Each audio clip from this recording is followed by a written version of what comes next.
Good evening, everyone. Thank you so much for coming out on a, what is this, like the first night of winter, it feels like? Yeah, absolutely. Well, I just want to say thank you so much for coming. We have a fun show, fun event for you tonight. We're going to do some interactive things with the audience as well, so if you have a cell phone, keep it handy. I have little notes here, so I'm actually going to refer to them. So we are lucky enough to have Councillor Carroll come and deliver opening remarks. And Councillor Carroll has been on City Council, God bless you, since 2003. This is my anniversary this week. Really? Well, happy anniversary. There we go. Absolutely. Well, and you've got a full slate this year, don't you? I mean, you are chair of the budget committee. And boy, we've got some changes coming this year in the budget, don't we? And I think we have you to thank you for that. Yes. You're also vice chair of the Economic and Community Development Committee, and that is important for us because this is the committee that will hear all about noise.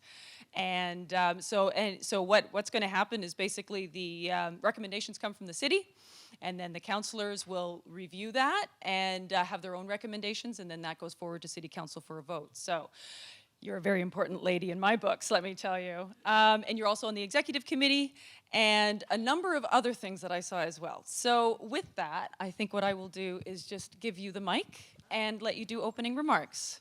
Okay. Thank you so much. Thank you. Thank you, Ingrid. I don't see, is my colleague here yet? She probably isn't. Some of you may know council's in session this week, so we had to hightail it over here, and it's not the greatest weather to do so, and not the nicest drivers to get around if you're doing that. So we know she will join us in time for the panel. I'm hoping she gets here in time for the start of the screening. Wonderful to see you all here on such a terrible weather night, but I know how passionate so many people in this room are about the issue that this film is about. I want to start the evening, though. Ingrid has asked me to do the acknowledgements, so let's start with that, and then we'll talk a little bit about the film. So we want to acknowledge the land we are meeting on as the traditional territory of many nations, including the Mississaugas of the Credit, the Anishinaabe, the Chippewa, the Haudenosaunee, the Wendat peoples, and is now home to many diverse First Nations, Inuit, and Métis peoples.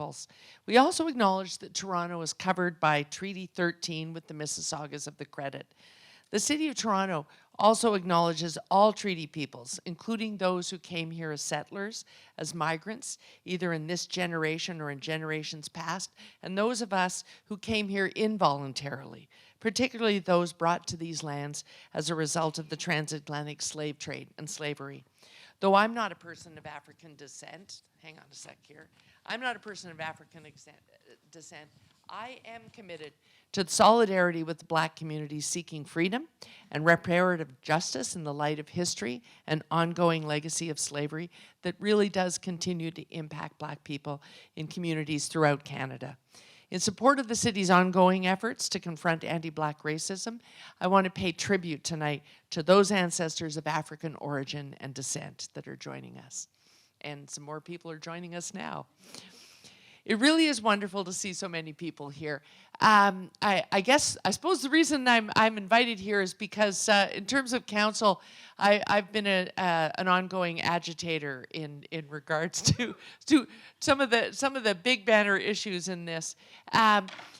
Interesting thing happened after the 2018 election.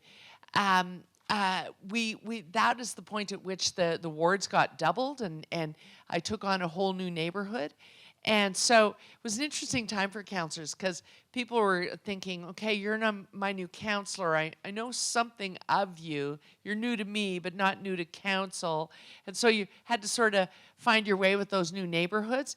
The first meeting that I had, literally the first, was a group of people coming from Bayview Village to talk to me about leaf blowers. And I had already hit that one years ago. Some of you will remember a councillor many moons ago, Michael Walker, was still on council when I got elected. That's a test to see who's old like me.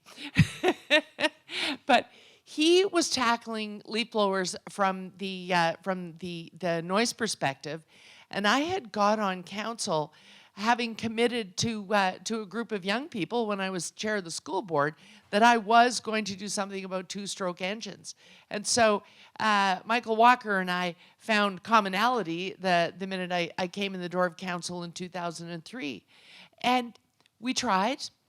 We failed. Council was not really ready to do an out-and-out ban. If we had done it then, we really would have been an outlier.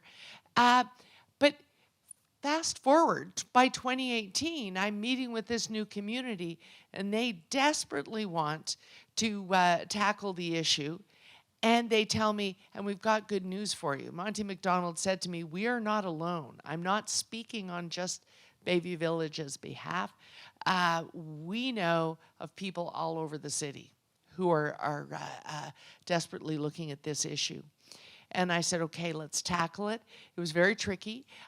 They got to learn a lot about procedure because it's always about winning and getting to yes. And that is sometimes a long, slow process. One of the best councillors that the City of Toronto ever had was a councillor who passed away far too young. His name was Dan Leckie. And he used to say about municipal politics, it's the best of all of the political scenes because you can literally do anything as long as you're prepared to accept that you do it all through creeping incrementalism. So that's what we're doing now, is the creeping incrementalism it's going to take to address this. The other issue that I got involved in that is right in the heart of this matter is the issue of chronic speed racing. Where I represent, the southern border is the 401.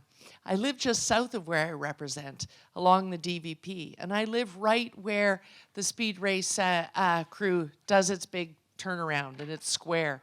And so I know, even though I live kind of a distance away from the residents I represent, I know what they're living because they come down and make their turnaround right by my house. Then I know not only am I hearing it, I know that the entire southern edge of my neighborhood is now dealing with it.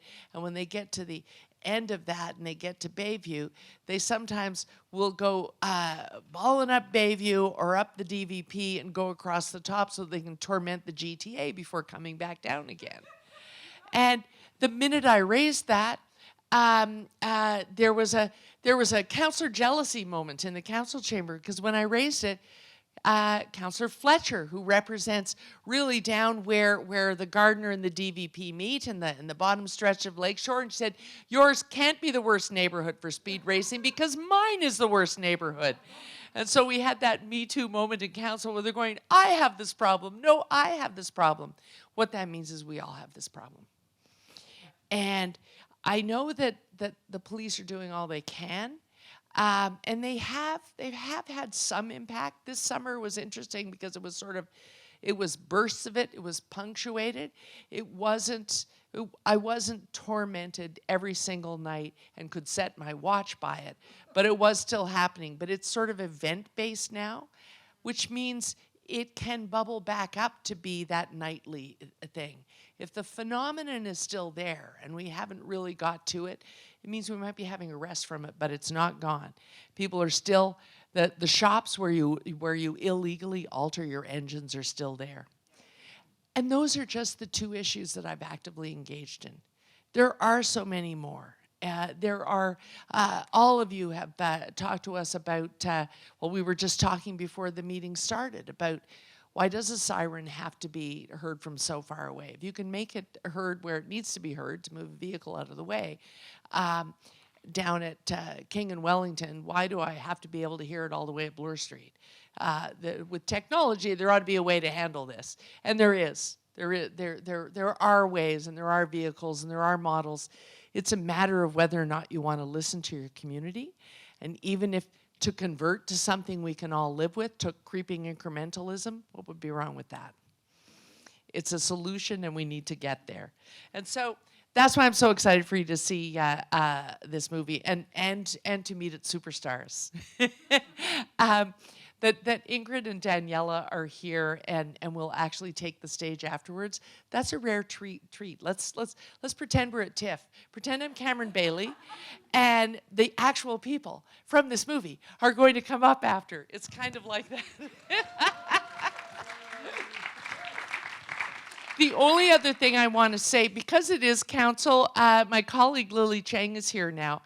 I'm going to watch the movie again because I love it and I want to see your reaction to it. But I got home late from an economic forum. We're in the middle of council session. And tomorrow morning, I'll be talking about council at 7:30 in the morning in some radio station. And so Lily, because she's a much younger councillor, we'll stay up later. But she very much represents another neighborhood that has done so much work on this issue in representing Willowdale. And so you're definitely going to be in good hands in the panel afterwards. So thank you so much for inviting us. Thank you so much, Councillor Carroll. So with that, I think we can roll the film. The panelists come up on stage. I welcome you to come on up, and I want to know, shout out, what do you guys want Toronto to sound like? When you step out, sorry? Quiet, okay, that's one thing, but what are some other words that maybe come to your mind when you think about how you want Toronto to sound? Birds, nice. Daniela? Sorry? Bike bells, I like that. Daniela, you want to come up? There we go. What about nature sounds? Yes? Okay, well, it seems like some of you need to think about that a little bit more, because maybe we don't know what we want Toronto to sound like. Yep, there we go. Thank you. And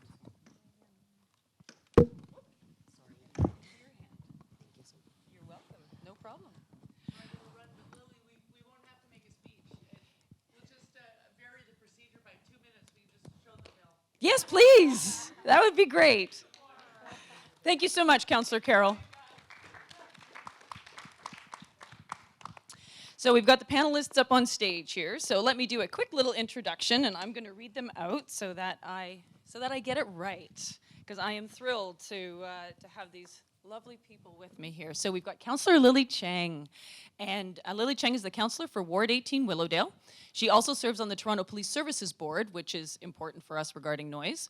A Willowdale resident for over a dozen years, Lily is a passionate, visionary leader in the community. Lily has a track record of identifying problems in Willowdale and taking action. Her greatest strength is described as being able to inspire connectivity and participation in Willowdale for the greater good and building the infrastructure necessary to make things happen. Thank you so much for coming. And Tor. Tor is an associate professor in the Department of Geography and Environmental Studies at Toronto Metropolitan University.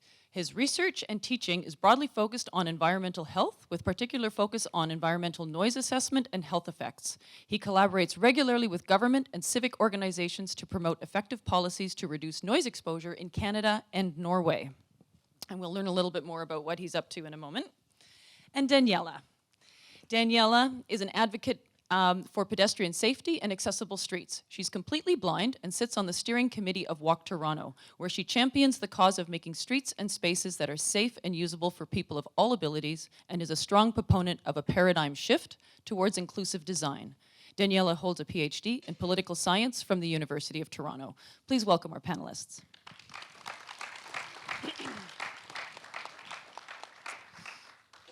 Okay, so we have a number of people in the room here who are both advocates, but then also people who represent the city. And I think we're going to have a pretty well-behaved crowd here. But I just want to say that this will always be a respectful decorum in the room, and we do allow for all opinions, but we always have to be respectful of that. So we're going to have a panel session here, and then we're going to have some Q&A afterwards. So, some questions to get to know. I'm going to multitask here. So there we go. So, questions for the panelists here. So first of all, I had a question that I've posed to all of them. And the question is, when does sound become noise to you? So, Councillor Cheng, would you mind starting us off?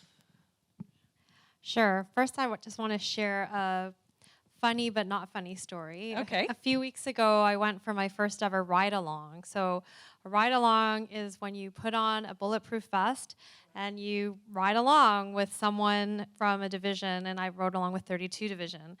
And so during I think I was on a ride along for about 5 hours, and there was a call of gunshots heard. So, most of us, when we hear that, we want to hide somewhere. But instead, when you're with the police, you run. Or the sirens went on and we darted over. And I thought, okay, what did I sign up for? But the interesting thing is, it turns out that neighbors, so somebody in a building called 911 because they thought they heard gunshots heard. But when they interviewed the people in front of the building, we later deduced it was a noisy muffler driving by. Yeah, so 3 police cars. That's like a lot of our police resources, which are very limited.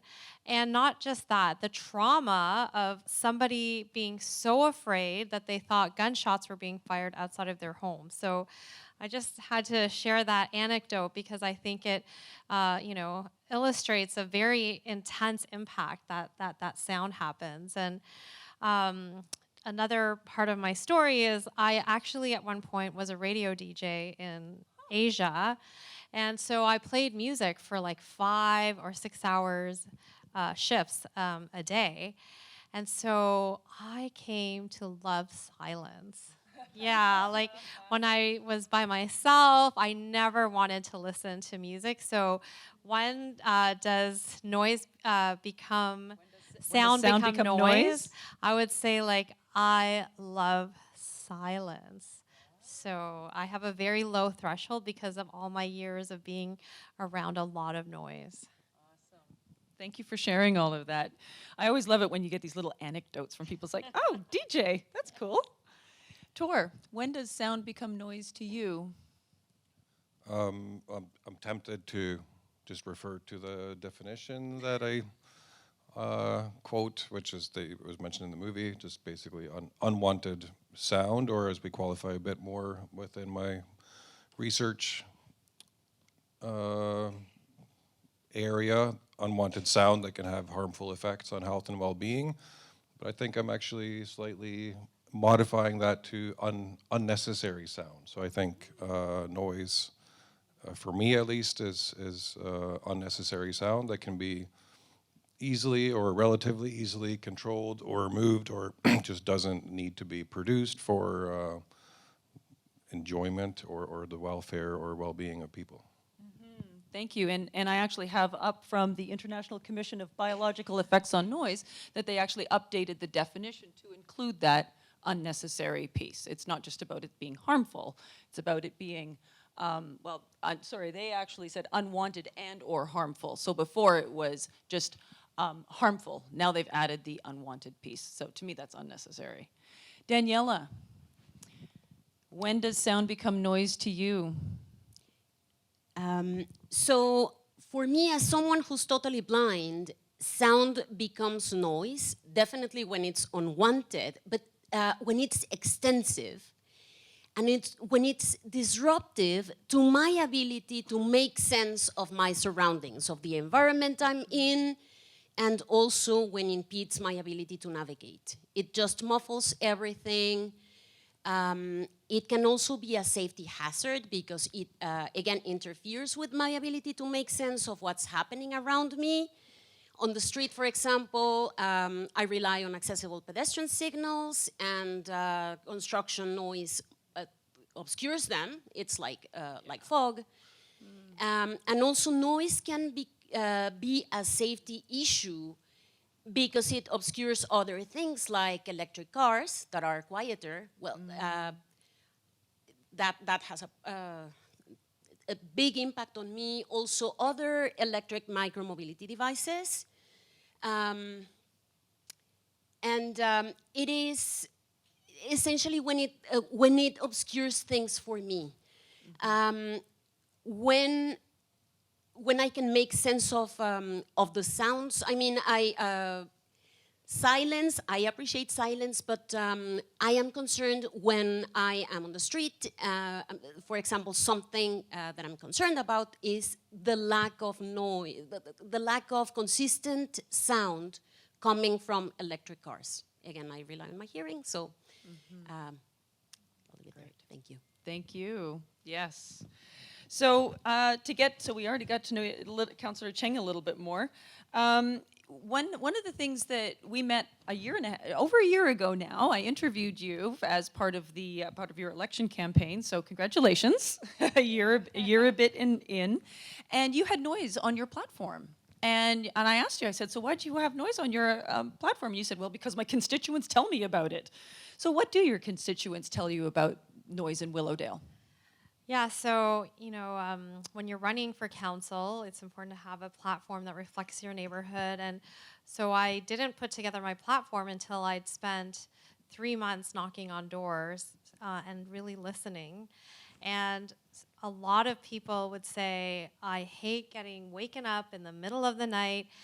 And what I realized was it's not just on the major road. So it's not on Yonge Street. It is on Yonge Street, but not just on Yonge Street. So it's happening on side streets. It's happening on residential streets. And people feel really powerless because if you call 311 at 3 in the morning, nothing is going to happen. And really people are frustrated. It's impacting people's quality of life. And so that is why I included it in my platform, because it's a serious issue and it has far-reaching impacts. Yeah, and I thank you for doing that. So, Tor, you talked to, I mentioned that you were working in Canadian and Norwegian authorities. So what projects are you working on these days? Well, too many to effectively complete them all, I guess. But like you mentioned, I've had the opportunity, and I'm happy to be able to continue collaborating with all levels of government in Canada. So Toronto Public Health, we did a lot of work together for assessing potential health impacts of noise in the city before this very long, drawn-out bylaw review process started. I worked with Public Health Ontario. They've been more interested in getting an overview of the potential, obviously across the province, health impacts of noise, and I work regularly with Health Canada and Environment Canada on more specific projects that they might be involved with for environmental assessments or controversial environmental developments, I suppose. I'd like to maybe talk a bit about the work I've been doing in Norway, or have had the opportunity to do there with the government, because I think it provides good contrast, or at least tells me about opportunities, which there are a lot of for the way we deal with noise in the Canadian context. The biggest difference there is that there's a very firm and set limit on indoor noise exposure limits.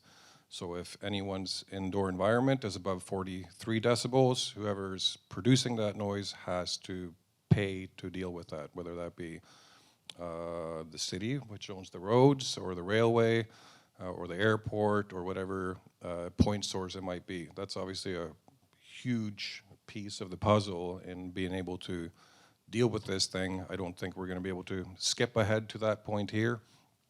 In the Canadian context, there are legislations that give some authority for it, but what we're working on now, or what I'm helping them with now, are resetting national goals for noise exposure. So they set goals in the early 2000s to reduce the number of highly exposed people in the country by about 30%. That didn't necessarily reach that target, but it permeated sort of all aspects of legislation and government planning and building codes and traffic, and it was a priority before that too, but it sort of sets the stage at the very top level of things, and that trickles down then into all the very many different arenas that it needs to be considered, because there's so many different actions that need to be taken. It's really difficult to find a way into it in one way. So long story short, I guess the main project I'm working on now is helping with assessment and determining noise exposure response functions, which is quite technical, but really understanding in detail how people respond to exposures in different contexts there, and then developing indicators that, again, the government will use over the next 20 years, whatever the timeline the government decides it will be, and then having a goal and having these indicators that allows them to measure progress towards that goal. I think that's a really big piece that's missing in the context here. The bylaw is a really good sort of whack-a-mole instrument, a bit reactionary, but we also need that long-term planning and large overreaching target, I think. And we will also get into solutions later on. So, Daniela, you mentioned how you had already, how you navigate the city. So in the movie, you saw that she had a dog. Well, the dog, Angelo, has arthritis, so he's now a pet. He's no longer a working dog. Yeah. So that's why Daniela had a cane. And so I was asking her, I was like, so how does it feel to go from a an animal helping you, trained to help you, to being all on your own? And really, Daniela's my hero, because if I were to think about walking through our city with my eyes closed, my word would be terrified. So she's very much, I'm an adrenaline junkie, but I'm not into that. So, so Daniela, can you just help us understand how you manage your life on a day-to-day basis in the sense of navigating the city? Absolutely. So it is a very different way of navigating the dog versus the cane. I've been a guide dog user for almost 30 years now, which makes it really hard to transition to having to rely on the cane. I mean, both, if you're a blind person, you definitely need orientation and mobility skills to get around. You need training either with the dog or the cane. And you need practice, and I lost all the practice with the cane. But it's also a different way of traveling. You, as a blind person, you keep relying on your hearing always. You are aware of the sense of direction. Before I got my first guide dog, I was like, yeah, the dog will know where to go. No, you need to let the dog where to go, right, left. All that is the person doing it. And the feedback or the navigation is completely opposite. So with the dog, of course, can see. You give the instructions and the dog guides you around. I mean, you saw it in the film, and I'm sure you've seen guide dogs over the city. Dogs can follow people, they can find things, objects, doors, accessible pedestrian signals. They can do stuff.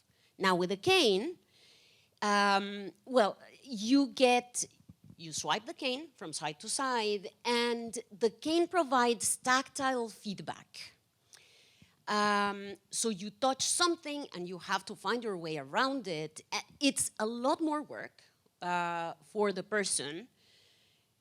I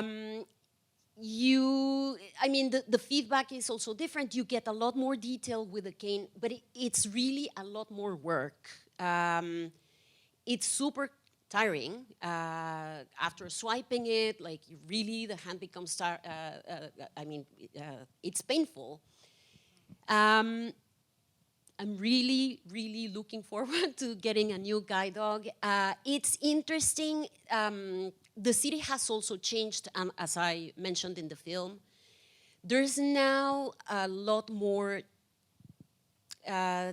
silent things weaving around. Of course, we're dealing with construction, so it's really more challenging. I am in a waiting list for a new guide dog, so hopefully that will happen very soon.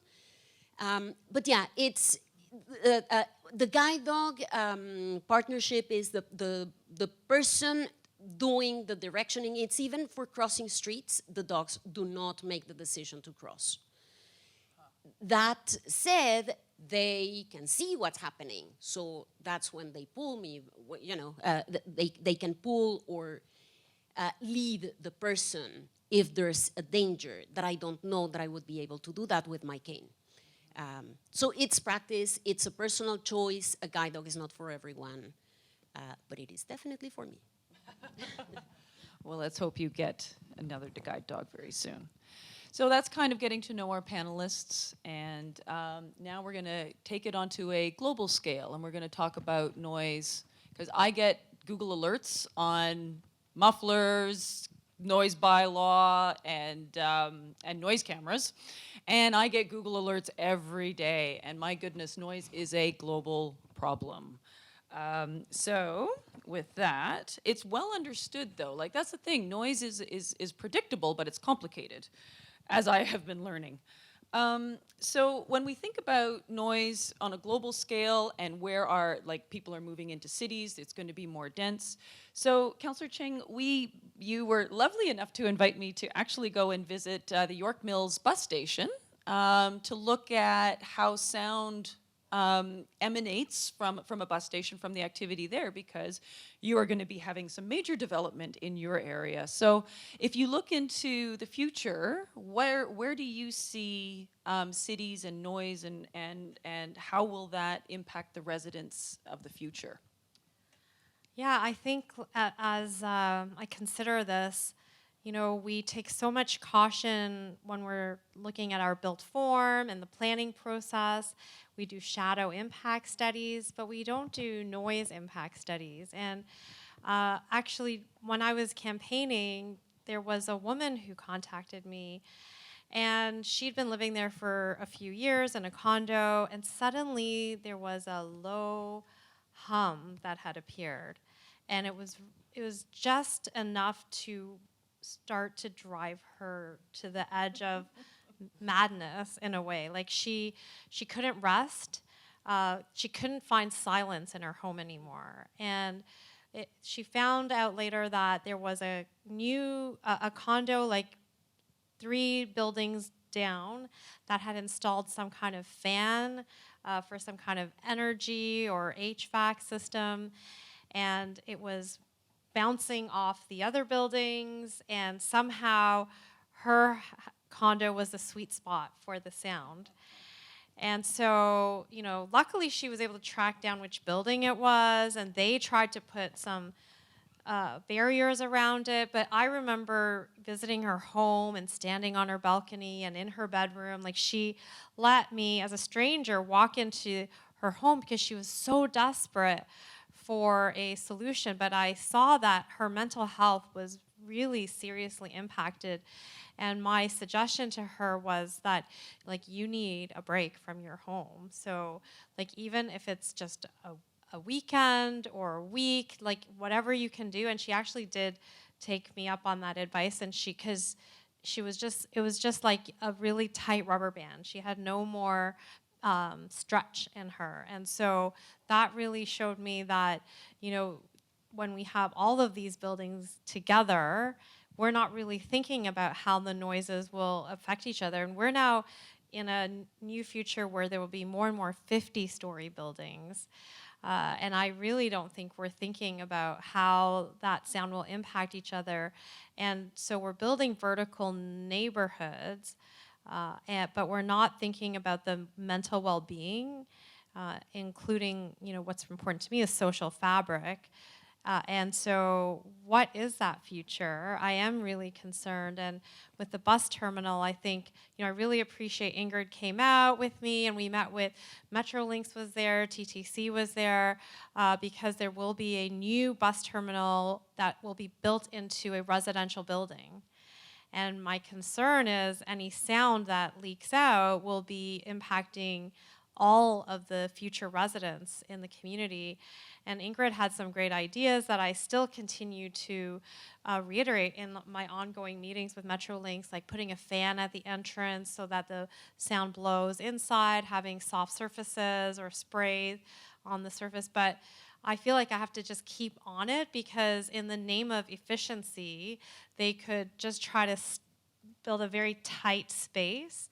And I'm afraid that that efficiency will result in more sound leakage. So it's something I'm hyper aware of and trying to fight for my future residents. Absolutely. Thank you. Tor, you've got a pretty good handle on the problem. So Tor was also, he's referenced in the World Health Organization reports for the studies that he's done here in Toronto. So when you think about noise globally, there is, I mean, noise is all over the place. It's everywhere. But has it actually gotten noisier on our planet? Or is this something that we're just suddenly kind of waking up to post-COVID? Like, you've got a busy schedule. We've been on a number of different things together. So it seems to me like people are getting more aware. But from your experience, what do you think?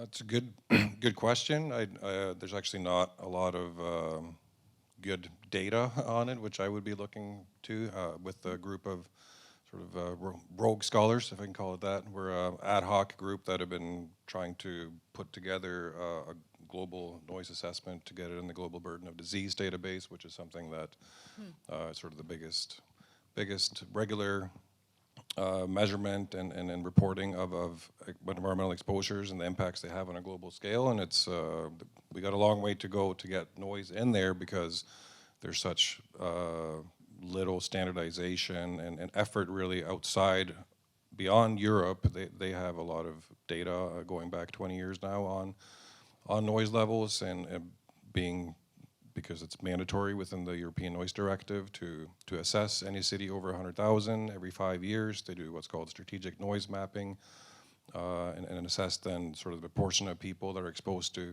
levels beyond threshold levels. But anecdotally, and I think rationally, I think we can conclude it's getting louder if for no other reason. There's just more and more people being concentrated in dense urban areas.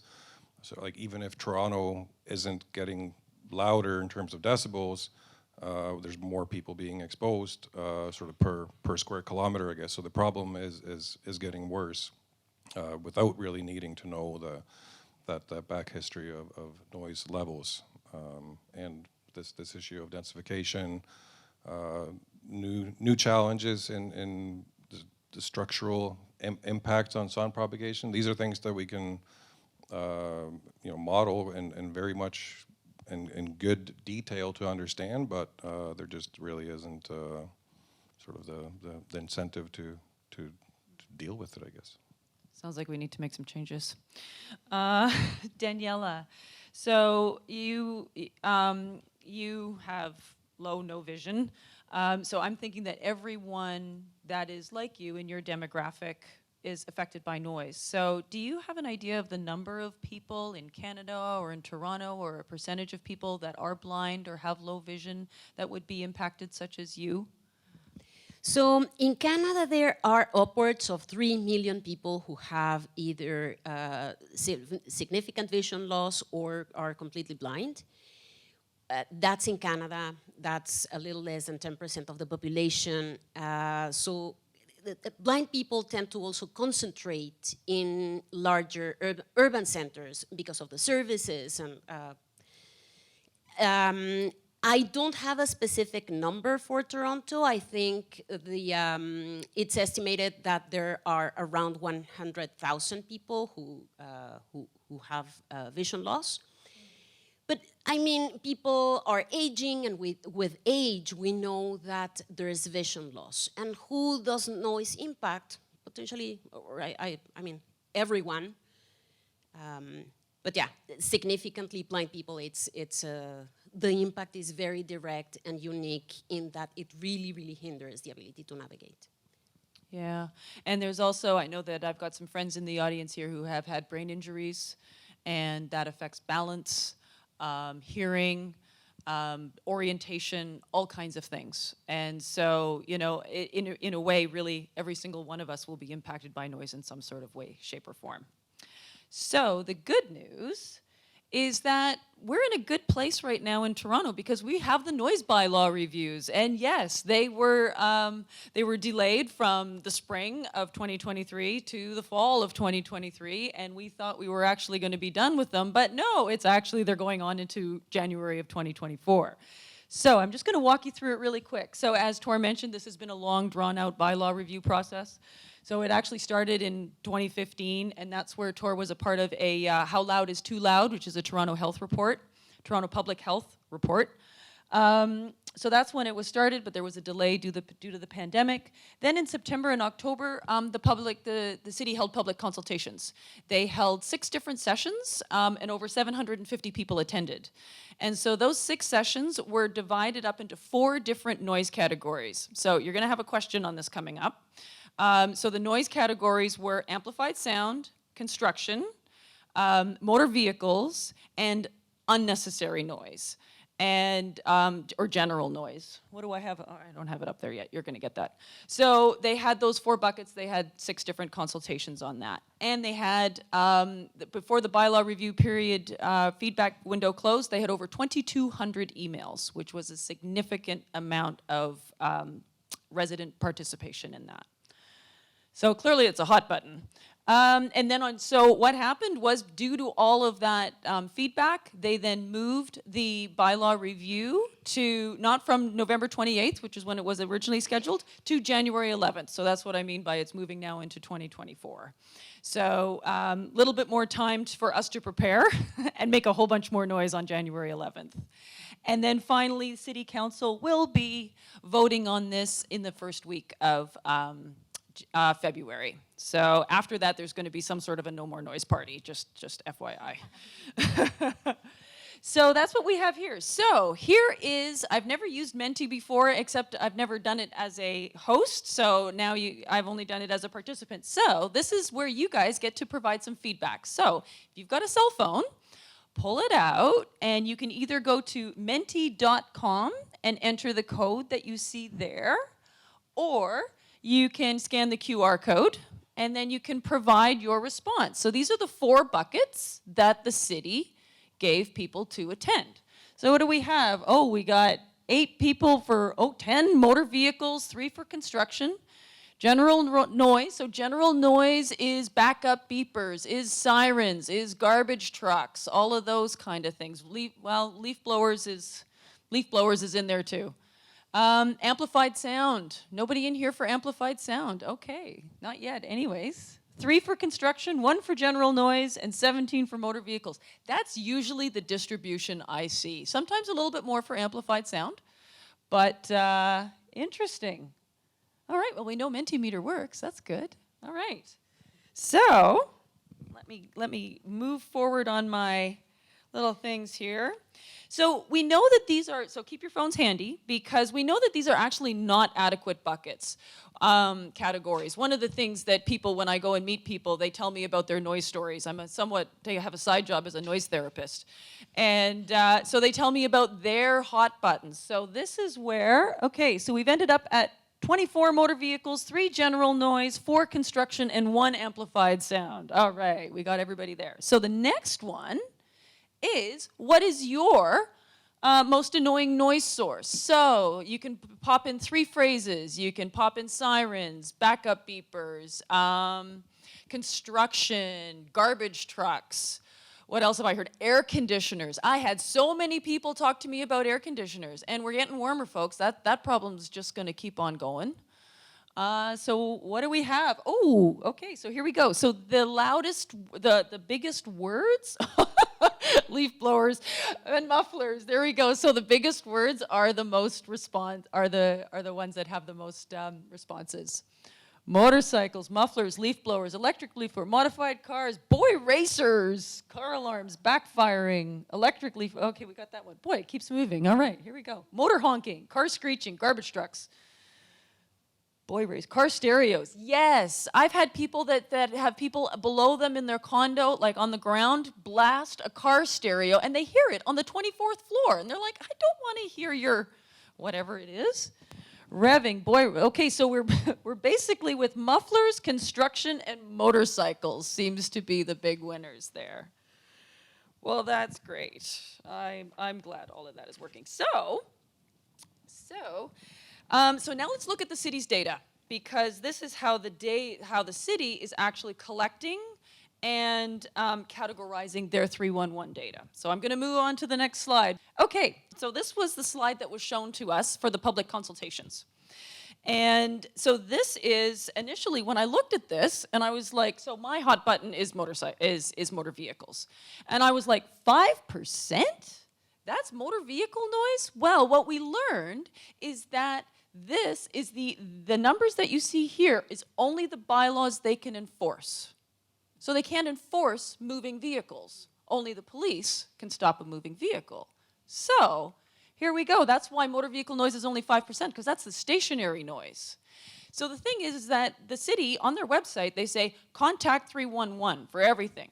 So we contact 311. I contacted 311 for a motor vehicle report, And then they said, thank you very much. Can you contact the police? Because they're the ones that can actually do something about it. So then I go and I look to contact the police. They want a picture, they want a license plate, and it's 3:30 in the morning and I'm in my pajamas. That ain't gonna happen. So the process is broken in my mind. And I'm a process person. And so it drives me a little bit crazy. So that was one of my reasons to start to look at this and go, wait a second, this just isn't what this isn't what I am experiencing. The other thing is that, for example, leaf blowers, they're allowed during the day. So leaf blowers aren't on this, they're not a part of this data set. And yet, they are a significant portion of the Not 311 reports that I take. So the process needs to be improved. And they also mentioned that they work on a priority action model, priority approach. So that means something has to happen in order for them to triage it to determine whether it's a priority. What about prevention? You know, like let's mitigate at the source. Can So, I add something to it? yes, you're well, the saying? next So- question is for you. So go right ahead. How do you think we can improve? And please add. Yeah. Well, so just, because I'm on the police board, this Yes. did come up. And, I think it is a hot potato, right? Because the police will say, well, we don't have, so what the police will say they're missing is a tool that they believe will hold in court. So if they were to capture somebody, making excessive noise, they're currently unsure if it would hold. And they don't have that in their array of tools. And so that's why they pass it back to the city. And so I think there's a few things. Like the first thing is that provincially there needs to be some kind of, I think, framework for how noise can be enforced. So what kind of tools will everyone agree upon that will be admissible in court as evidence? That's an important piece. And then in the meantime, you will need to just have partnership with the police and the city, but the problem is, as you know, we don't have a lot of police available. We don't have a lot of MLS staff available, and so the challenge often right now is at council, we want to pass a lot of bylaws. There's a lot of things that need fixing, but we're not at the same time adding more enforcement staff. So you could keep adding more and more bylaws, but it's kind of meaningless unless you have a good army of people who are out there actively enforcing things. So to me, like the best, shortcut while we're waiting for those bigger pieces, including technology, because I know City is still waiting for the different countries that have automatic sound photo radar. They're waiting for something that is substantive that they could then try and move forward with. They don't want to pilot new technology themselves, but in the absence of that, I think enforcing speed is still faster because a lot of that noisy muffler activity is tied to speed. So if you have blitzes of capturing speed, you're bound to capture the noisy muffler people too. Yeah, absolutely. And that's where I was, to me, if they went to the shops and actually then visited them and said, okay, you cannot, here's modified muffler material, you can't have this here. And if you do, then first it's a fine, second you lose your license. So then that's that preventative. Will it get everything? Will it get the people that get it online? No, but it's a start and it sets a precedent. So it says that it's not okay. Where right now I think the message out there is like, go ahead, do whatever you want because, it's not being enforced as it is. Or enforcing if they've installed it. Like, not that it made noise, but you see it, Right. it's there, and that's illegal. Yeah. That enforcement. Right. And maybe it's 2 tickets. Maybe it's 1 just for having the modification. Number 2 is how they're driving the vehicle. Something like that. So so while the 311 noise report or the 311 report here doesn't take all noise sources at all times, I do. We have a Not 311 noise report, and we have over 8,000 noise reports there, and we take all noise sources, or just about all of them. I've added a number of them on there, and you can see where the hot spots are, and sort of downtown, dense urban areas. There's a pocket up there in Willowdale as well. But I really want to get out into the suburbs because the problem is in Etobicoke, it's in North York, it's in Scarborough, it's everywhere. And so this is something that is basically a bit of a pilot. I wanted to see how this would work, and maybe with the help from Esri or something or someone like that, or maybe a grant, maybe we can get something where we can actually log noise reports at all times. So in order to reduce the number of reports, we need to look at enforcement, which we're already kind of talking about.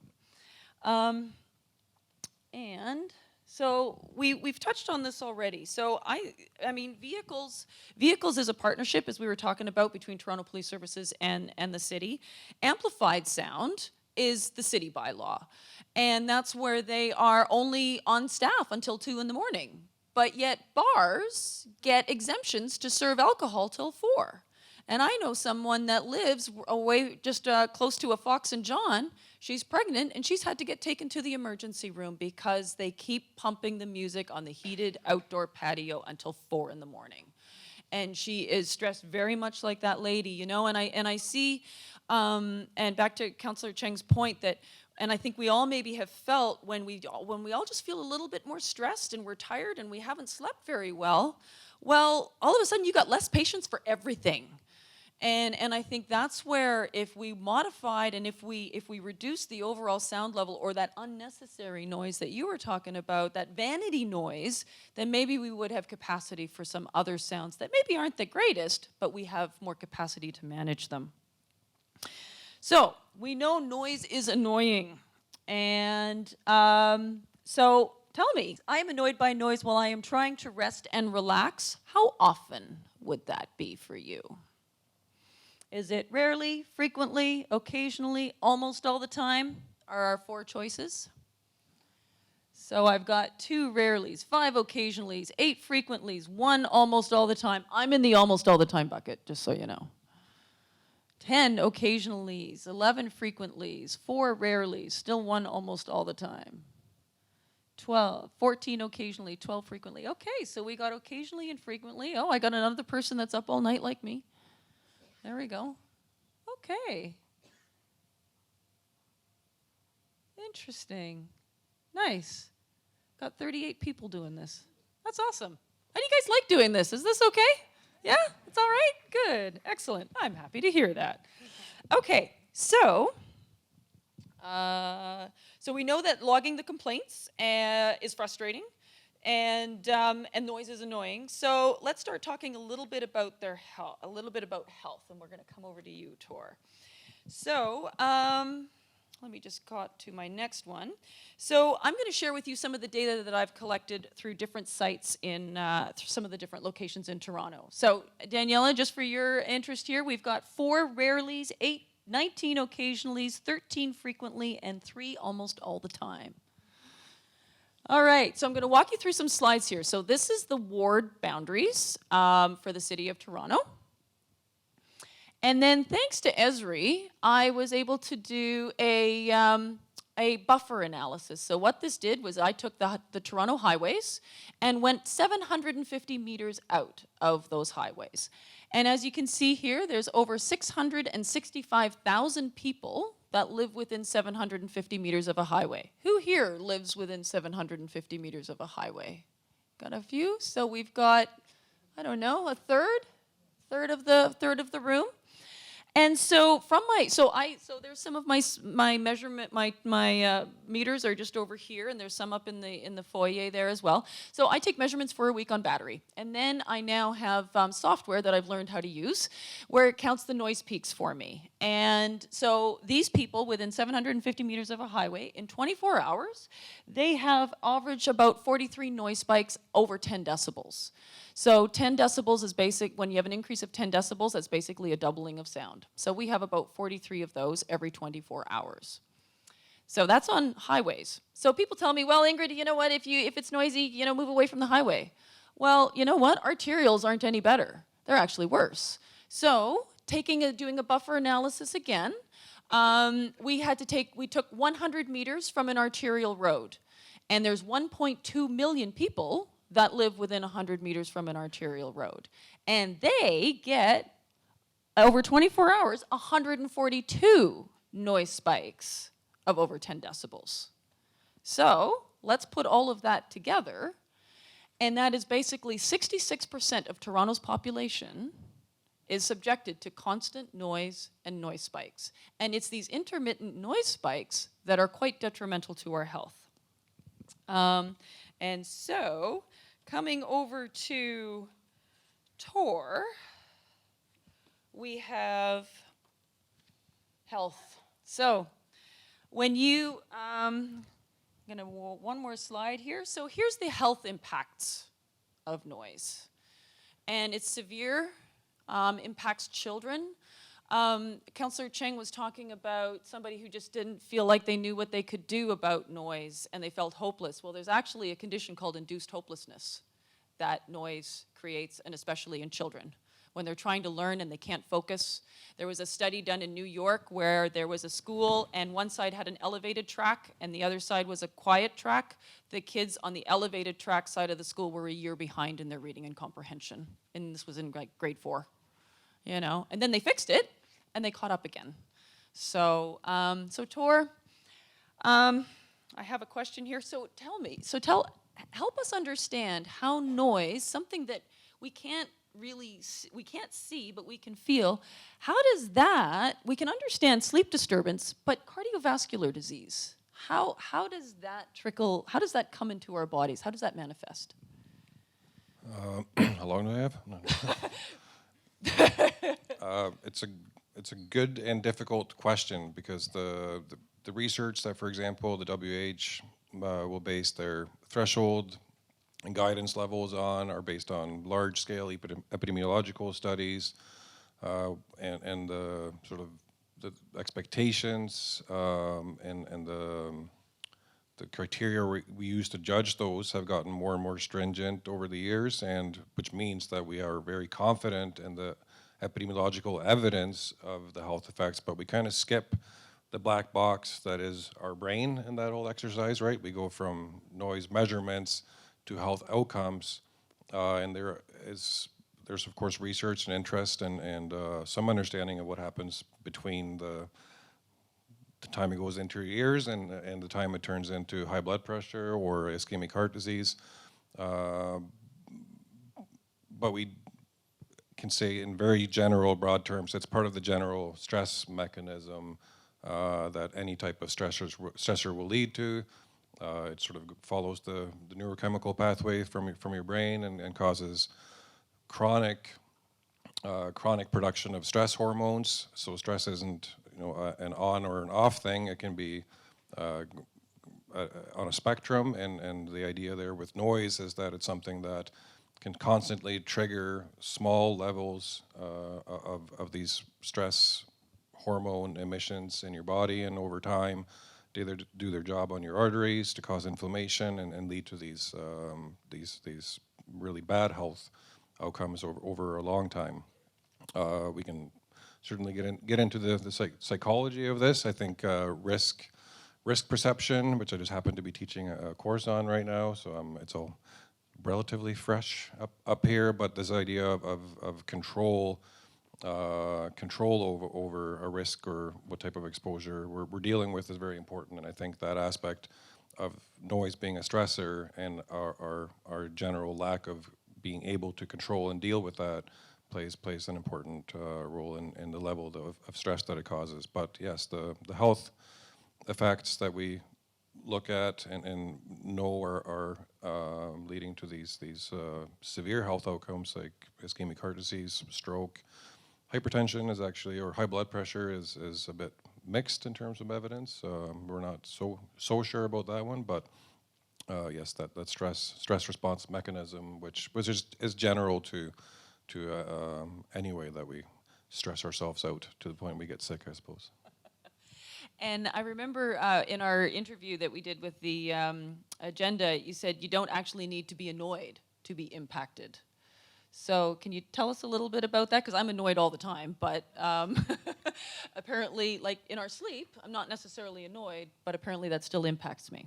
Yeah, so exactly that. Sleep is probably the missing piece there, or the key ingredient, I guess. We don't actually see a strong correlation between annoyance or perceptions of noise and health outcomes, which you would assume that someone who's more angered and more disturbed by noise on a regular basis would be more so at risk or at higher risk for health outcomes too, and that's not what we actually see. So that tells us, as we all know, of course, health or annoyance and perceptions are very subjective and individual, but we all need our sleep, and noise, even if we don't necessarily register it, you know, it takes attention away from our brain. Our brain has to focus on it, just how it evolved, and whether or not we actually register that when we're dealing with it doesn't seem to maybe matter that much.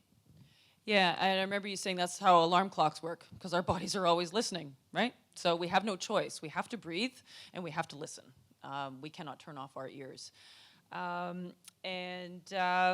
I have one more question for you, and that was the title of this whole seminar, and that is, how much is too much? Is it even possible to put a number on it? I mean, the World Health Organizations, health impacts, negative health impacts start at 55 decibels. I talk at 60 to 70, sometimes 80.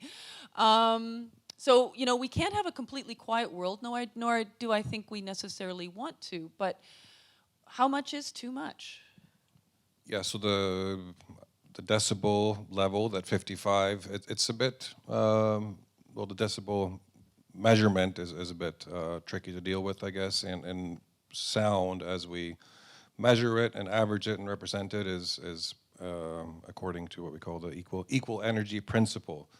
Not to get into the details of that, but it makes it sometimes a bit tricky to interpret what that 55 decibel means. But obviously, you will have a 55 decibel level if it's constant outside of your building or whatever you live in. That's not what most of us experience, and because it's a logarithmic scale, you can actually have levels of 40 decibels, which is essentially our background. That's what no place in the city has lower noise levels than that.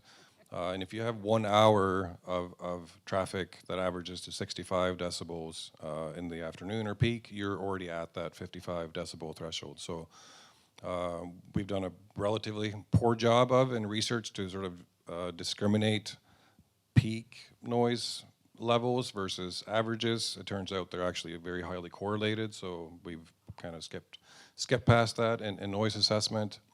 But that 55, which we actually identified 50, 60 years ago as a number to hone in on when Canada started doing their first noise studies, which formed the basis of the noise bylaws that were laid out for cities to adopt in the 70s, way before we have epidemiological evidence of when these health effects started. 55 is what we landed at, because that's when also happens to be when annoyance starts increasing a lot. I had another point there. Sleep deprived for not noise reasons, for baby reasons right now. So. Yeah. Well, I think it's a hard question to actually answer, because I mean, sometimes a good rock, you know, like a good band, I mean, sometimes we want to go in and see that. So I'm learning that everybody actually has a very emotional and intimate connection with sound. And if you're a musician, that means one thing. If you are a DJ, that means another. If you're someone who's blind, then that's another thing. So we're going to go and start talking about solutions. But before we do that, I have one more question for you. Back to where we started. What do you want Toronto to sound like? I love that, Daniela, that was the end of the doc. That was... So, as we're waiting for responses, and I'm just going to leave that up so you can take your time and think about what you want Toronto to sound like. But let's talk about solutions. So, Daniela, I've left you alone there for a little bit, so now coming back to you, what would you like to see as solutions that would help you navigate the city better and improve your quality of life? What are ways that you think that would make it easier for you? Yeah, so definitely getting rid of those loud construction noises, loud machinery, a better soundscape. I think in a city like this, there are so many opportunities for actually taking advantage of what the city offers and use those spaces as landmarks that can actually help with orientation, right? Fountains in parks and intersections, and a quieter urban space in which we can actually listen to what's happening and listen to the birds. It's interesting thinking about the changes that we need to happen for climate change, and of course all the different electric mobility devices. Myself and other people, we need to be able to know that they are approaching. Of course, this is in terms of noise. And if noise is making everyone irritable, it's not strange to think that, you know, or I guess putting it in a positive way, if people are not irritated and not getting sick by noise and not getting woken up, we will have a better community in which, you know, people are not going to be essentially trying to just fend for themselves. It's aspirational, but it is doable. The technology exists. We just need concerted effort, a will, and to know, Ingrid, as you put it, everyone has an intimate connection to sound, and noise impacts people in different ways. So really thinking about the others, thinking about we live in a community, and yeah, of course, getting rid of these what I consider selfish individuals that just care about their modified engines and don't care about anyone else. I'll leave it there. Thank you, Daniela. Councillor Cheng, what do you think are some of the solutions that, either from a personal perspective or from city, Toronto Police Services Board, like where do you think maybe we could go in the next little bit? Well, I think similar to, you know, Councillor Carroll, as a new councillor, I have learned that big wins are incremental. So, you know, definitely the legislative changes that need to happen in order for noise to be enforceable, be it by MLS or by police. I think the technology is another piece. You know, having noise photo radar would be excellent. And I know in Paris they have something called the Octopus that they've been testing. So, but I think there's like another strategy that I dream of, and I think when we joked about it was, you know, we should just do a public marketing campaign to make it like, to make fun of people who need noisy mufflers to prove their masculinity, right? To be like, do you really think that this makes you a man? Right? Because like, if we could just rebrand that to be something really not cool, maybe that could be a more effective way, and we could penetrate the ethos of these people, maybe that will change it faster. Shame, shame. Tor, what are some solutions that you think need to happen? I think you've kind of alluded this from the beginning on the high level as well, what needs to happen. We've talked about that a couple times. Yeah, putting it on everyone's radar, campaign like that would probably help. I think just make people think about it.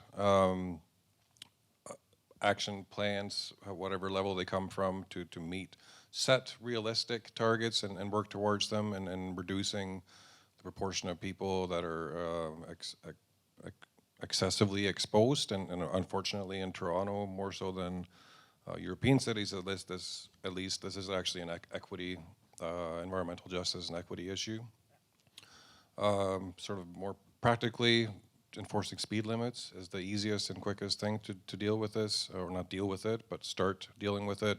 I think access to quiet areas or pleasant soundscapes for everyone is another relatively easy solution to start thinking about, whether that's be just enforcing or reducing speed limits past parks, think putting more pedestrian streets in neighborhoods, having these pleasant areas where people can get a bit of reprieve from the sort of constant and incessant noise. And then I think you mentioned it up there, but cognitive impacts on school students, I think, is a terrible thing. And focusing on those schools and places of healing, healthcare, and long-term care facilities. Those would be the first places that I would look at physically dealing with it. Yeah, we're talking about calming our streets, inclusive design, making our cities for people, and making streets for people, because streets were made for people first, and then moving people second, So what do we have here? So we got lots. So the biggest words that I see on the screen are birds, nature, quieter, people, calm, peaceful, laughter, bikes. We got bikes in there. We got birds chirping, vibrant conversations, like a river, wind in the trees, no loud machines, more quiet than not, less dominated by motors, the rustle of leaves, children laughing, leaves, pink noise, buskers, praiseful. There was a typo there. That's all. Peaceful, I'm sure that is what that's supposed to be. Calming, loud sirens. Respectful, no huge noise spikes. I would really like no huge noise spikes. Where we live, it's constant. And I work till 2 in the morning sometimes because I just keep getting woken up and I just keep getting more angrier. And I got really angry initially, and then finally I looked at the report called "How Loud is Too Loud," and I saw the models, and I saw that yes, I live in a loud area, but it didn't show me these spikes that I hear all the time. And it's not necessarily that it's a loud spike, that it's very loud, but it's a unique sound, and it's like it makes you look. And when a motorcycle goes by and it's like, oh, okay, So anyways, so this is kind of the end of the panel session, but I would love to have some questions from the audience. We've got a little bit of time, so what we can do is maybe, we're such a small audience, anybody have a question? Want to put your hand up? We got a few questions. Okay, well, you put your hand up first, and so I'm just going to introduce to you, so this is Ryan. He's a University of Toronto student who's helped me with my buffer analysis as well. So there we go. I'm wondering if the city would consider having a noise staff person office, and there's 2 targets for that. I researched EMS. There's stuff on EMS sirens, and less is more for EMS. Like the research has shown that it actually is an impediment to have too many sirens. And I was anecdotally in Stockholm once, and I heard 1 siren in 3 days in downtown Stockholm. 1. And I looked up to figure out what it was, and the ambulance was about to turn right. So they use lights, and then they only use it when they have to. The other thing is TTC. I was in a TTC waiting area trying to talk to my friend, and the announcements were ricocheting. I actually had no idea what they were talking about, and we had to go outside just to get away. So those are 2 things that the city could impact. Yeah, I think those are great suggestions. As you know, the City of Toronto budget is in a difficult moment in time. So just getting a head count for any priority.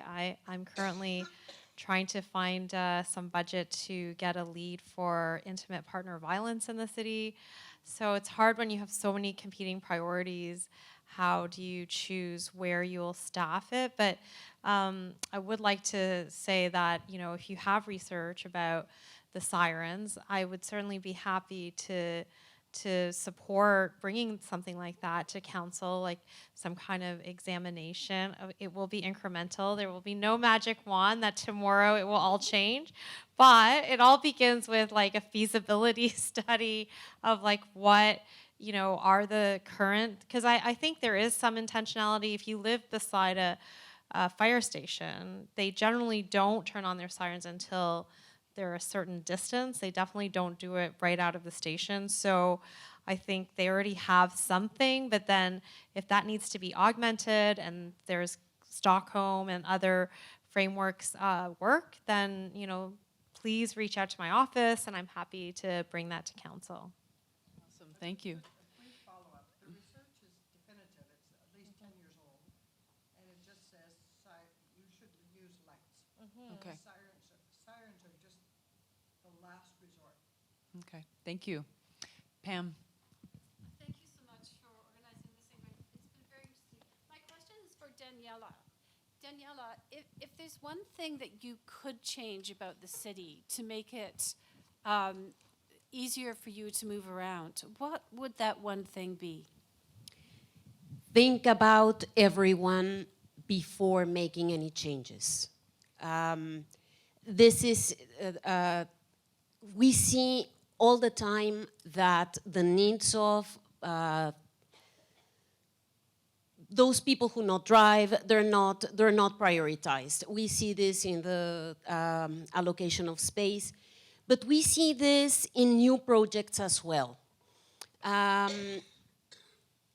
We need people to not drive, and we have now, as I was alluding, you know, all kinds of different electric mobility devices. And we see the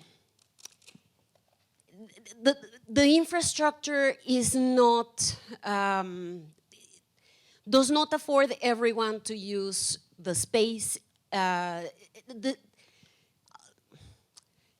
think we need consistency. I think the city tends to try different things in different areas of the city or in different intersections.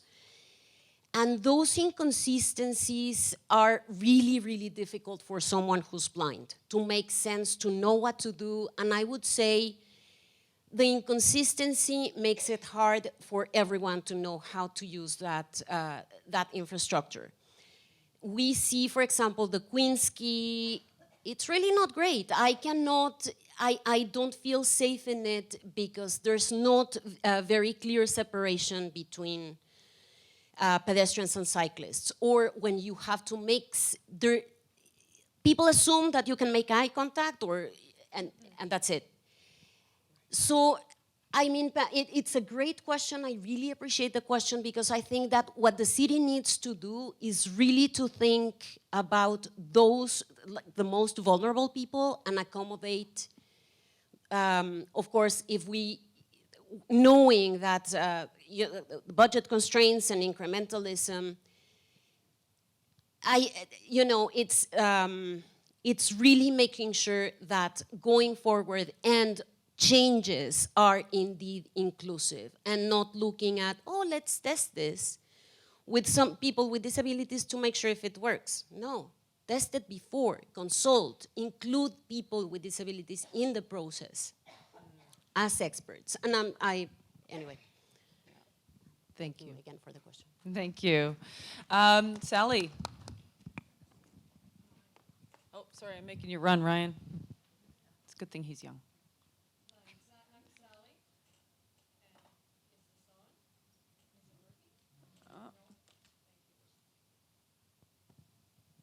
Thank you. I'm Sally, and we're with the, some of us at the back here are with the Young Corridor Condominium Association, and it's in Councillor Cheng's ward. And that's an association of the more than 100 condos along Yonge Street from the 401 up to Steeles. And as you can imagine, there's a lot of revving and racing along Yonge, Shepherd, Doris, and Beecroft, all hours, night and day. And when you live in a condo, the sound goes up. With us, we're a little bit off of Yonge Street, my husband and I, but when we're on our balcony doing our crossword, the garbage truck comes by and makes a lot of noise, and that's your only outdoor space when you live in a condo. So my question is this. We tell our members to lodge a complaint on the police complaint line, call 311, and much to the councillor's chagrin, call the councillor, but people only have so much time. What else can we do if we have a complaint about noise? I would say those are all the proper channels, and we are, at least from my perspective, the more data that I receive, I can advocate, and we often are advocating for police blitzes or enforcement present at different intersections. So the more data that I'm able to have eyes on, the more that I can advocate for resource allocation. So I will say that I haven't gotten that many complaints in the last, half a year about sound. And so, I hope that people do take action, because the more that I know, the more that I can be.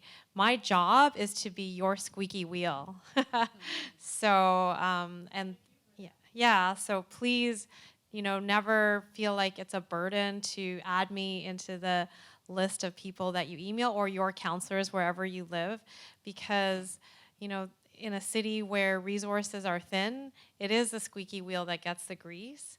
And it's through data collection that we're able to try to make informed decisions for resource allocation.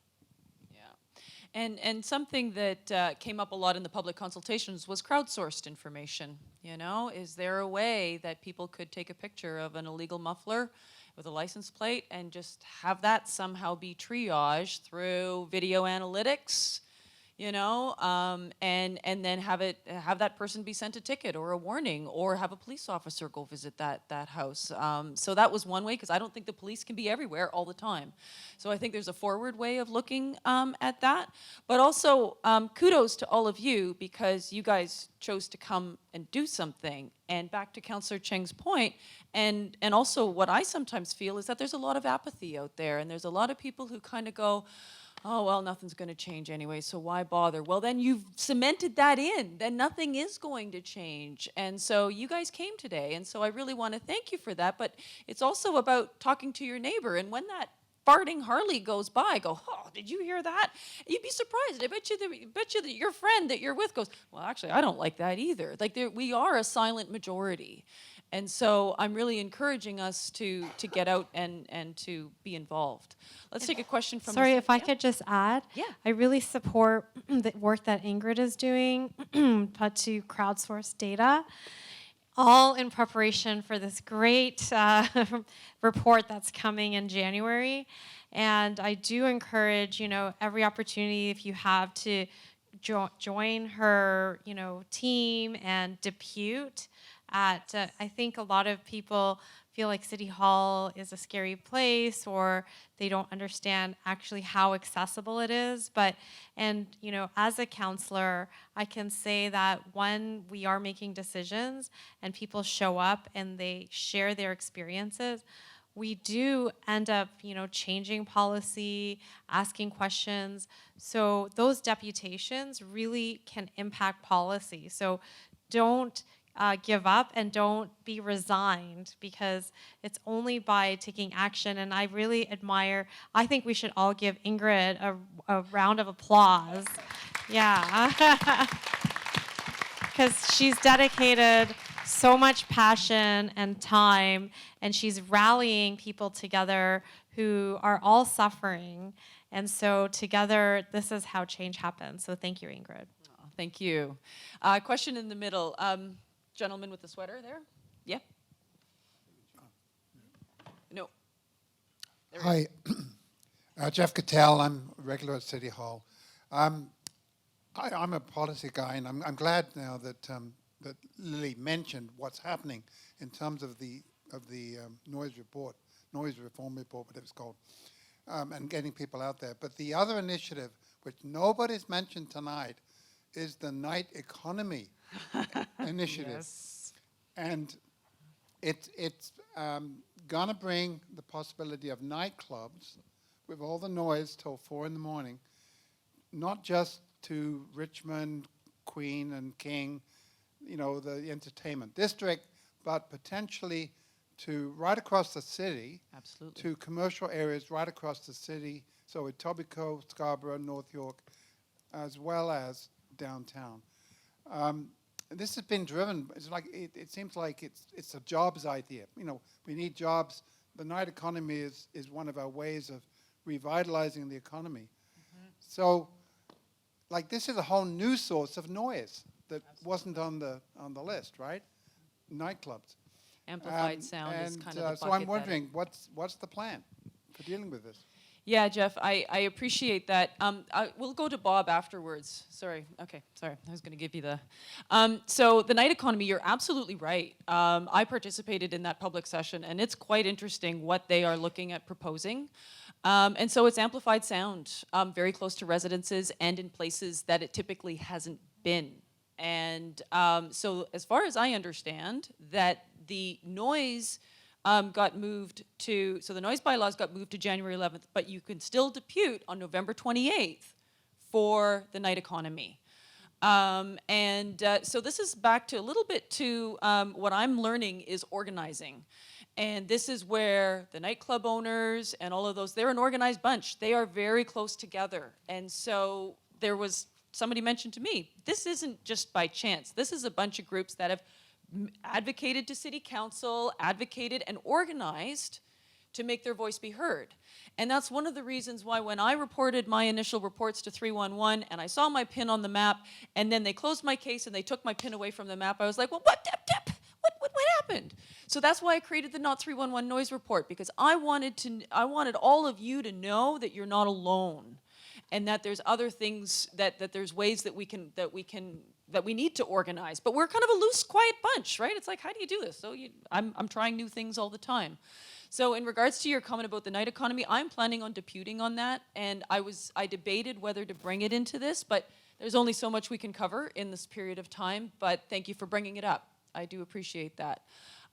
So I'm just gonna go to Bob, who's in front here, and then we'll go to the back, and then Harold will finish off with you, okay?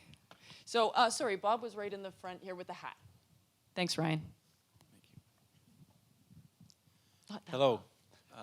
My name is Bob. I'm with the Brain Injury Society of Toronto Advocacy and Advisory Committee.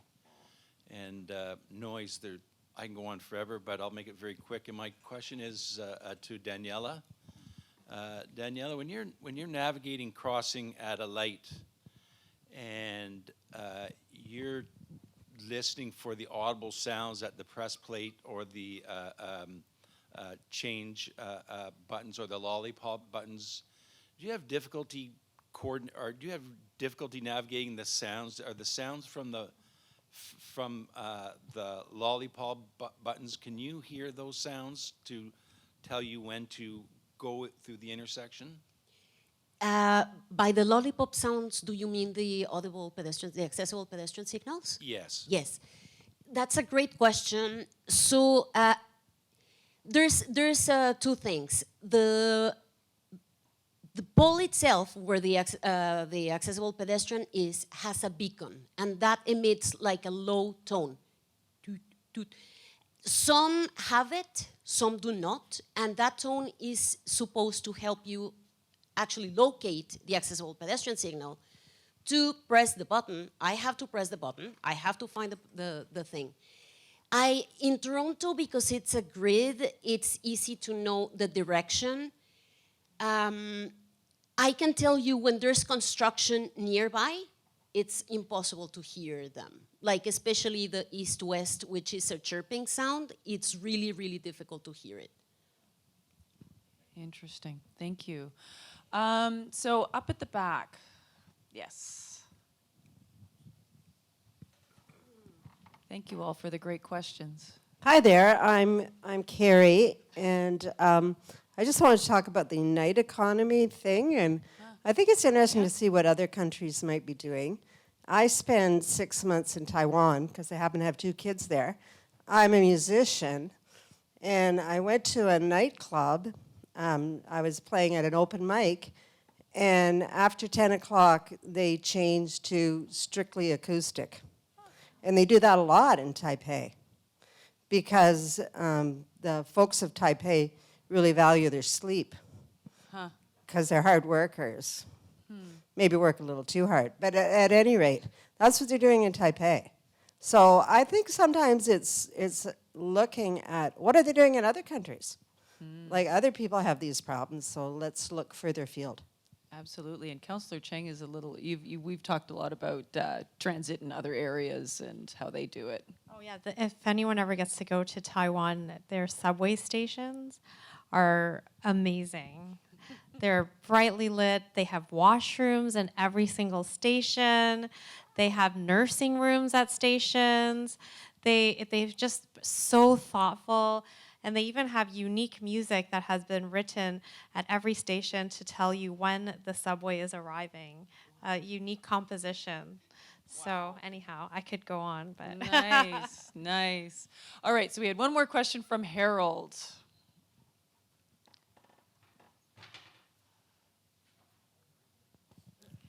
Hi. I've been deputing and I've been writing City Hall councilors, various mayors, and even MLS about. Yeah. Oh, okay. I've been writing and deputing City Hall mayors, councilors for years, for decades even. And it seems to me, and my pet peeve is our leaf blowers, loud garden equipment, but also construction. I've participated in the noise working group in 2016 and 17, which had people from the Toronto Noise Coalition, City Hall, and industry. And let me tell you, my perception is that industry seemed to make more of an impact with MLS than the public. Mm-hmm. And my perception is that whatever bylaw we get is going to be tremendously watered down by industry. And I think that MLS is more sympathetic to industry than our environment and our health. And our environment and health are impose costs on the public, on government, and on business. And I think that this overemphasis on business and efficiencies and keeping costs down, in the long run is more expensive and more harmful. We should be like Europe. So that's the message I want to convey, that we should be changing our focus, and MLS should be listening to the public, not to industry. Thank you. Thanks, Harold. Yes, well, what are our opportunities then to speak to our elected officials? So a little bit of a timeline here. So back to what Councillor Cheng was talking about, getting out and deputing. Well, I have my friends from Cycle Toronto are going to be holding a training session for how do you share your story with the city councillor? How do you depute? Oh, that's a big word. What does that mean? It just means reading out from a sheet of paper how you feel about noise. It's as simple as that, sharing your story. But if you want a little bit more help, on December 16th, we'll be giving you a little training session from that. So December 28th to January 11th, so that is 2 weeks before the opportunity for deputations. We're going to do a media campaign. You are able to submit donations towards a campaign to help me get out of my echo chamber. I want to get out into North York and Scarborough and Etobicoke and maybe through the libraries or something like that, that there's a way to do that, but also media, to let people know that their voice can be heard and that there's a mechanism to do that. And like Councillor Cheng was saying, it's not that hard. It's actually a little bit accessible for people. So that is what we're going to do, and so we're going to also have an email campaign. So get ready, Councillor Cheng. I'm part of those for the after the public consultations. We did email templates, and I believe that was where 2,200 emails came in because we gave people an easy way to participate.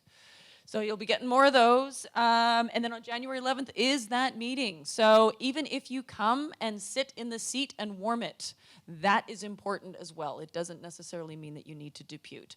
That shows support as well. And then we've got another little email campaign that's going to happen between the actual meeting and then when City Council and the Mayor vote on those items. So we want to make sure that that is then your opportunity to include your councillor and let them know how you feel about it. And then, so the city's then voting on that on February 6th, 7th, and 8th. So, and then sometime after that, there'll be a bit of a party. I'm not going to party necessarily on the outcome of the bylaw review because that is completely out of my control, and incrementalism seems to be a strong word that has come up today, so maybe I need to modify my expectations, but I'm going to celebrate what we have done together because I think we've done something new. And we've pushed the boundary, right? We're pushing it a little bit, so that's what's important. Can I add one more piece to the puzzle? Of course you can. So it is budget time, and there are many opportunities this month happening across the city as well as virtually. And where our money is allocated is where our priorities are, right?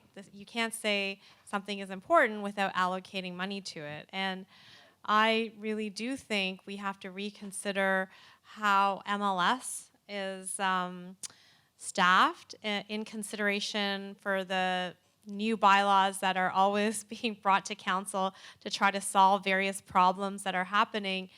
But, you know, we add more bylaws, but we don't add more MLS staff. So these budget discussions are an opportunity for you to share what your priorities are, how you think the city budget should be allocated, and I really, recommend, and it's just the beginning, so that's the first stage, and there will be other opportunities in January, and I think our mayor really wants community to be involved in shaping the outcome of this of the 2024 budget. So please, if you go to toronto.ca/budget, you'll see a list of all the different consultations that are happening. There should be one in your neighborhood at all the different regions, but if not, there's also virtual ones available. So that is a great opportunity to advocate for how you want your city to look and feel and sound. Yeah. All right, well, with that, I really want to thank you for coming out, I think, on the first night of winter and trudging through the dark roads. I also want to thank Kat Mills and Chris Ann because this all happened because I attended a webinar for public spaces, and I just introduced myself saying, I'm interested in sound and noise, and she was like, oh, that's interesting, that's quirky, and that's how this happens, and so it's about these random connections that we have, and there's people here that I've ridden bikes with, there's people here that I've walked with, and it's about us becoming a community. So noise is kind of a new old problem, and I think we are initially told, oh, you'll get used to it.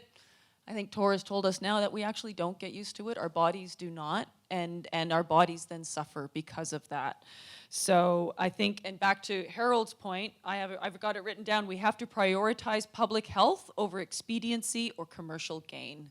Because if we don't have our health, then what do we have? So what you can do, you can get involved, you can sign up for my newsletter. If you sign up for my newsletter tonight, it'll be looping back on the screen, and there's some QR codes out there. You are entered into a draw for either an LCBO gift card, not that noise has driven me to drink, or a Starbucks card, because not that I'd need coffee in the morning after, being kept awake till 3 in the morning. So if you sign up for my newsletter, that can come for you tonight. Please donate to the campaign. That's through my partners at Small Change Fund. You can get a charitable tax receipt. And talk about it. Talk about it with your friends. There's many people. I was surprised at when I tweeted out things that I can't say here, I got responses. And people said, no, I'm not alone, and it happens up here and it happens over there. And when I started reading, a friend who actually was here, she forwarded me Tor's, he had a YouTube on that you did for Metropolitan University a couple of years ago now, and he said, we don't know enough about noise at the bedroom window. I was like, that's me. I'm going to study noise from the bedroom window. And so, there's people here that care about it, and with that, I could ramble on, but we are the quiet majority that needs to get loud for our city to get a little less noisy, more social, inclusive, and so we can all just finally have a good sleep. Thank you.